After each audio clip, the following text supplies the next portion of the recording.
Customerland is a podcast about customers, how to get more of them, how to keep them, what makes them tick. We talk to the experts, the technologies, and occasionally actual people, customers, to find out what they're all about. So if you're a CX pro, a loyalty marketer, a brand owner, an agency planner, if you're a CRM and personalization geek, if you're a customer service, CSAT, NPS nerd, you finally have a home. I'm Mike Giambattista. Welcome to Customerland.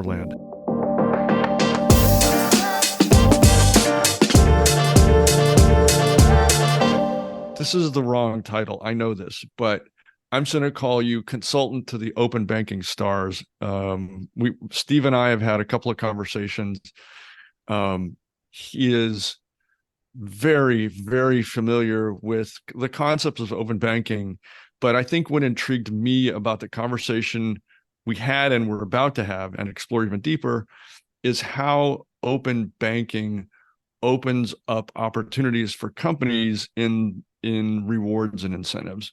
So I'll apologize for my less than adequate introduction to who you are, but Steve, thanks for joining me. I really appreciate it. No, you're very welcome. And I'm actually really sort of fascinated and looking forward to being here and sharing some of my insights. I also like the framing of the fact that you called me a star, which doesn't happen very often in life. So I will take that one and smile. Actually. Well, by reputation, you certainly are. So thank you very much. Maybe just to take off of that point, tell us a little bit about your background, what it is you do, how you come by this knowledge and understanding. Okay. I will keep this brief, but hopefully informative. So I've spent my career actually helping brands identify ways to maximize the value of the relationship that they have with their customer base. And that has progressed through membership programs, through subscription programs, and then increasingly into sort of loyalty and engagement programs that looked to build on the relationship a brand had with its customer base and incorporated all of the data sources it had about its customers so that it could understand its customers better and build a stronger and more relevant relationship. And those experiences of creating and delivering those programs kind of led me into the world of card-linked offers and open banking because of the richness of banking data that is available that can help both banking brands and other brands inform the relationship they have with their customers and really add value to it. So in a prior conversation, you described it wasn't a moment, but it was, I guess, sort of a recognition of what open banking concepts could mean in the worlds of rewards and incentives, specifically card-linked offers and how that could work. And I'm really excited to kind of unpack that with you. First of all, I think it would be helpful, maybe we can just talk kind of high level about open banking, what it is, how it can be thought of, if you will. Okay. And I suppose to start with open banking, I think I need to bring in two other pieces of information. And I apologize for adding layers in, but the background to open banking really, I think, needs to be understood through the paradigm of the GDPR, the General Data Protection Regulations, and also what in Europe was called PSD2, Payment Services Directive 2. Now, both of those happened and came into being sort of 7 to 8 years ago, and were both had different objectives, but were very much inform open banking. So General Data Protection Regulations looked very much to provide a framework of sort of security, control, and transparency for consumers with their data, and brands that use that data had to behave respectfully with it. But at the same time, the Payment Services Directive very much came along and said, but we also want to open up and enable competition and innovation with respect to financial services payments and make the use of data perhaps a little more liberal. So with both of these coming in, what happened was that consumers both got control, security, and transparency of their data, but at the same time, they were given the ability to choose what happened with that data with respect to financial services. In the old days, I would have given the data that I had with my bank was between me and my bank, no one else. What PSD2 did was go, actually, Steve, you have the right to give that data to anyone, any other organization that can help you get value from it. And so the combination of PSD2 with its liberalization features for banking and GDPR with its sort of security and transparency and control of data very much enabled sort of open banking. And by open banking is very much that ability for, well, that requirement actually for banks to be able to give data back to a customer and allow them to share it with whoever they want to share it, provided it is done in a regulatory and secure way. So help me find the intersection between open banking, which should be very obvious, but I'll let you describe it. The intersection between open banking concepts and now regulations and rewards and incentives. Yes, certainly. So, and in this, I'll probably use myself as the guinea pig as well. So, to hopefully try and sort of bring it alive. So, I, as an individual consumer, have a number of different banking relationships with very, very granular transactional information within it. It informs exactly where and how I spend my money, how much, with which brands, what kind of things I spend the money on. Now that data is really valuable insight, that first-party data, to give a really valuable insight into how Steve Parsons lives his life. And that is actually how he economically lives his life.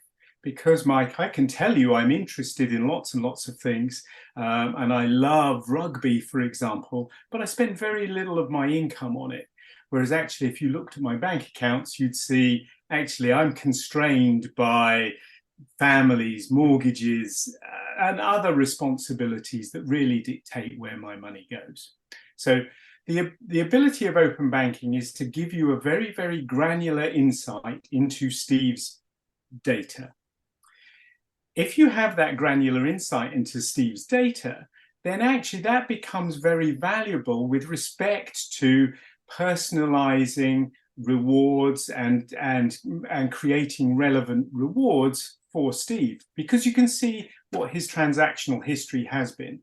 So not only can you see rewards and benefits that may very well help Steve, but you can also introduce Steve to brands perhaps that can be useful to him that he's never engaged with before, for whatever reason. And they can be large international brands. Equally, they can be local community-based brands as well.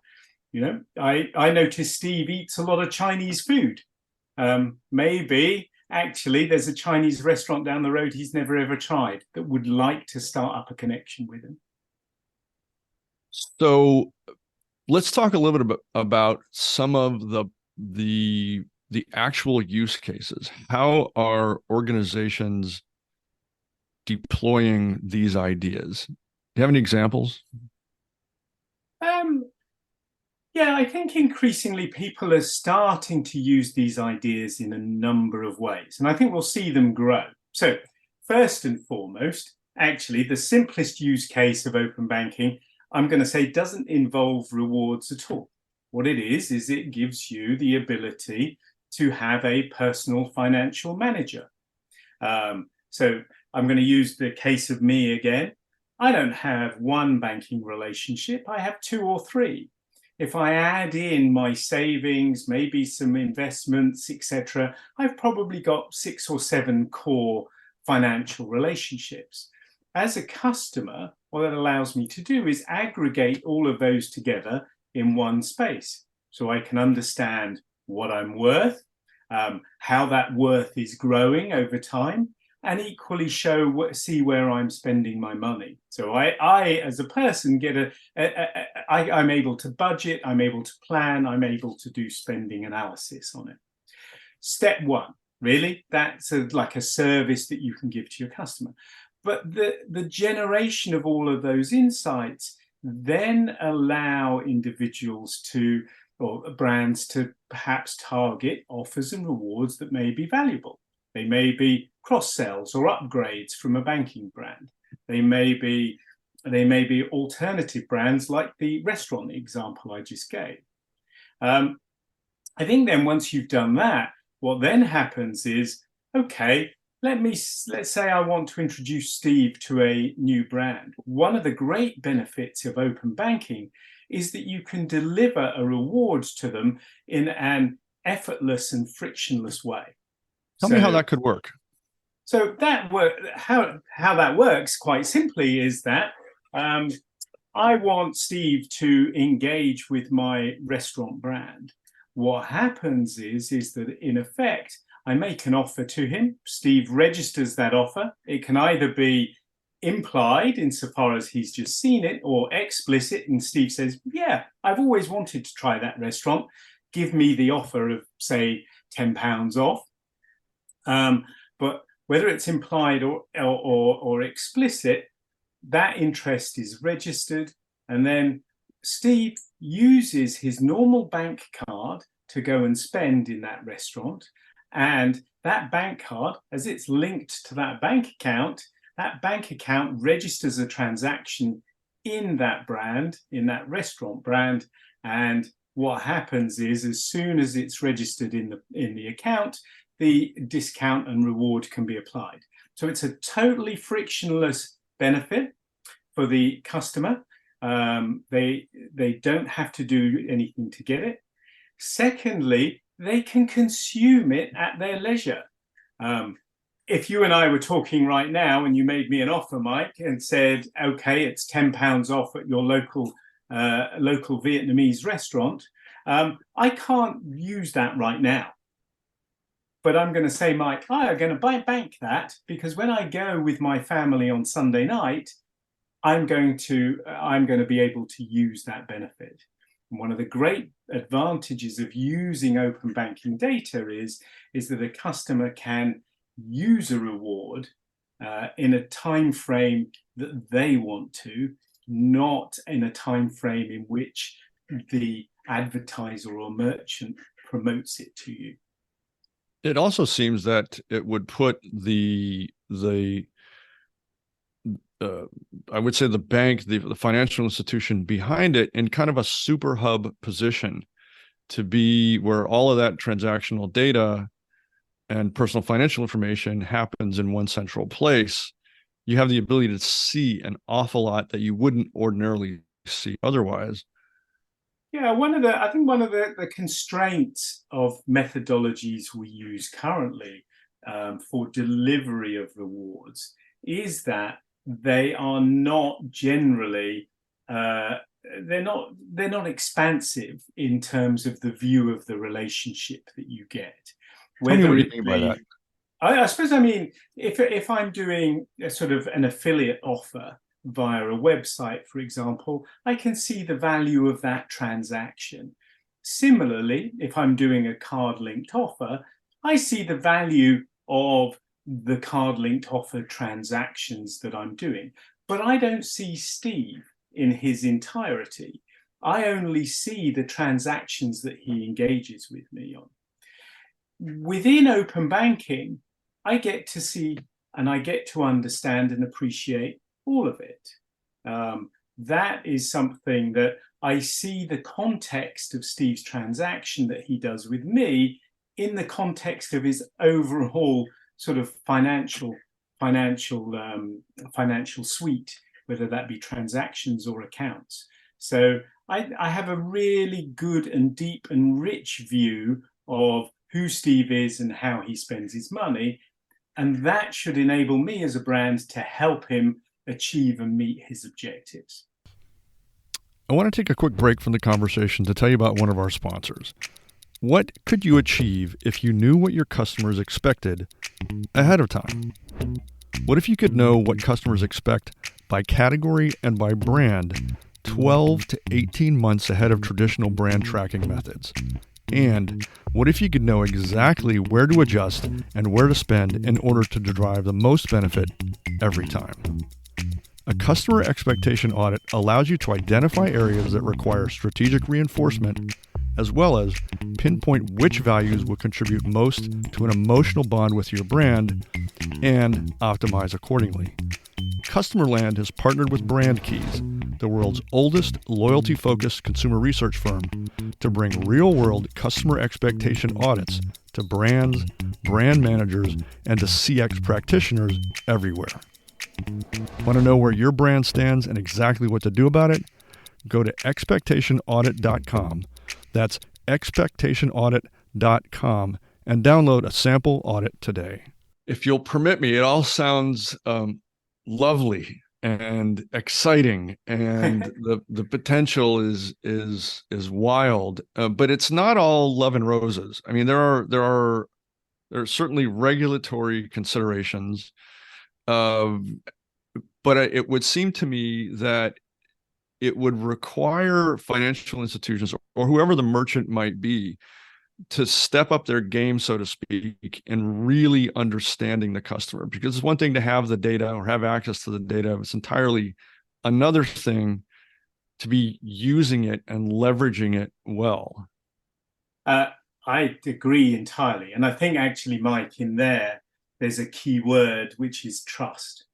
Open banking is premised on the view that the end customer gives the authority to share their banking data with a brand, with someone else.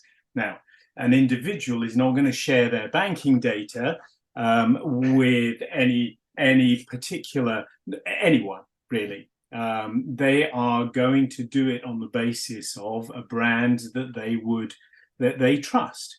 And those brands that they trust, it can be trust from a number of angles. For example, the trust might be, banking brands, for example, are probably very, very high on trust with respect to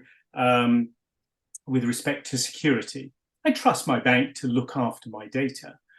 But there are other elements of trust that other brands perhaps could tap into. So, community trust. I want to support and engage with my local environment is another form of trust that actually would make sort of an individual be prepared to share their data to both extract extra value for themselves and also maybe provide extra benefits for their community. But ultimately, an individual is only going to share their data if they trust the brand that they are sharing with. It's not a relationship, I think, that you can jump into immediately and go, hey, Steve, give me your data.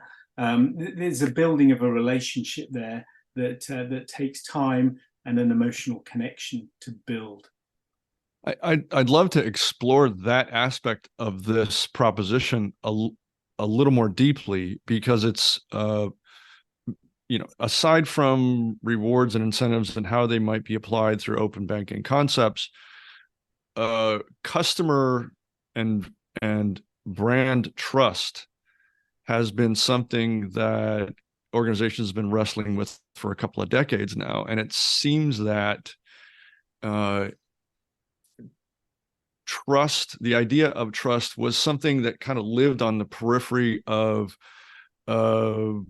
brand affinity. It was just a component of brand affinity. But with what you're talking about, that things become that transactional, and that immediate, that trust is no longer something that could be considered secondarily. Trust has to be a part of the strategy and the tactical application of the whole thing. Just to kind of reframe the question, is that consumer brand trust has been a consideration for a long, long time, but I never saw it in any of my conversations or any of my efforts as a tactic. It was always something that you had to kind of bake into a brand story, and how that got worked out. But what we're talking about here is something that's much more transactional, much more direct. And if that sense of trust is not clearly established beyond some threshold, whatever that is, these concepts can't work at all. Uh, yeah, that's very true, and I think it's a two-way street, as in to build trust and then deliver it. I also need to gain a certain amount of trust in the first place to be able to deliver that and build on it. So it is very much a process of incremental growth, by using transactions as a methodology for building that trust. Whereas previously, trust has been seen as almost like a goal and a nirvana that you reach Exactly. when you've done lots of other things. I think one of the powerful bits about open banking is actually enables you to almost like start at little trust and build your way up to big trust over a period of time. And each step kind of reinforces the first one. So, first and foremost, obviously, in order for a customer to be given maybe access to some great offers that they wouldn't necessarily see elsewhere, they have to share their banking data through open banking. Let's say they share one account, their primary current account. So you've got to establish that level of trust. But once you've got a little bit of data to work with, then the aim is to be able to deliver a positive experience back to the customer in terms of maybe an offer for that restaurant up the road that they haven't yet used. That then evolves into a frictionless transaction. Steve goes there on Sunday, he gets his discount on Monday, it's there recorded in his bank account. It's frictionless, it's easy, it's consumed without him having to do anything more. His trust level goes up a little more. He creates a little bit of an emotional bond with the brand. And then he's willing to try it again. He does it again and again. And suddenly he builds up the frequency of using that proposition, and is using open banking to access rewards and benefits.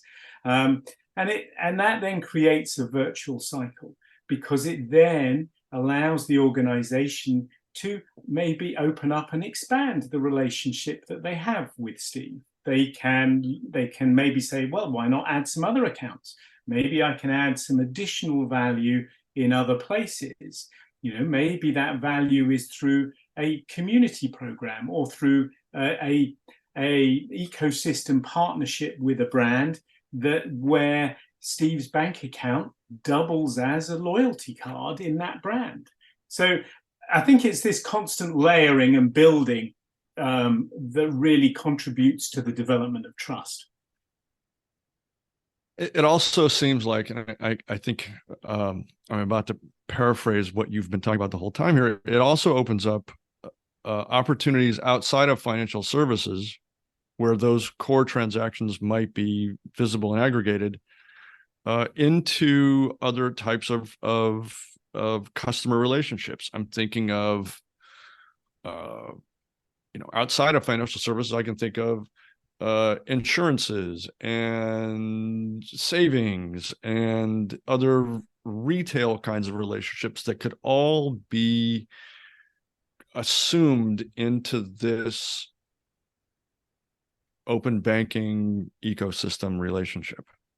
I agree. I agree. I think if you think about a sort of a banking relationship or an insurance relationship, one of the things about approaching a customer with an offer is understanding if you've got your timing and your positioning right. If you think about an insurance cross-sell, well, open banking can give you insight into, when does Steve renew his insurances? It gives you a little insight into how much he's spending on those insurances, and it tells you when, how much, and how much he's spending. What a great opportunity to actually maximize your communication effort to actually get your timing right. I know a renewal is coming up, so let me make sure I get my message placed with Steve so that it's a value of him before he renews. So that insurance is a great example, that ability to cross-sell and upgrade additional banking style products and bank assurance products. Outside of that, I think there are also use cases in places like retail. How often do you and I actually, and you're probably going to say never, but I often go to the shops and forget to hand over my loyalty card, whether that be physically or digitally. There's someone in the queue behind me that's in a real hurry. I'm a bit flustered. I'm not going to show my loyalty card. So in many instances, I'm checking out at brands I love without that brand even knowing that I was there. And one thing that things like open banking give you is that ability to make sure that any loyalty transaction you have with the brand is registered, because you're allowing them to see that that transaction has occurred wherever it occurs. What you're talking about here have been kind of brass ring goals for a long time, but open banking seems to allow the connections and the sharing information that's never been allowed before. Having said that, are you aware of any organizations that are actually already deploying these kinds of activities, or is this still being talked about as in a more theoretical sense? I think increasingly, and I am aware of organizations that are deploying it, and I see year after year the momentum growing with respect to it. Initially, I think we started, or much of the talk was about card-linked offers, which don't work on the open banking rails. But increasingly, and I'm going to say particularly banking brands at the moment, are beginning to see the power of open banking. There are organizations, at the moment, actually, your question kind of sparks some recent reports on the French market that really show how brands are beginning, or banking brands are beginning to use open banking to really generate additional value and increase card usage, increase the number of transactions, the value of the transactions, and also having a direct relationship on the retention of customers. So I'm going to do a name drop now, which is if Paylead, for example, recently distributed a report that very much showed how banking brands in France are beginning to really see the power of open banking on their key metrics and their key loyalty portfolios. So which I must admit is absolutely fascinating to see, because intuitively it should work because of the richness of the data that you have and the frictionless transactions that you can create. And it's interesting to see it's actually coming to fruition.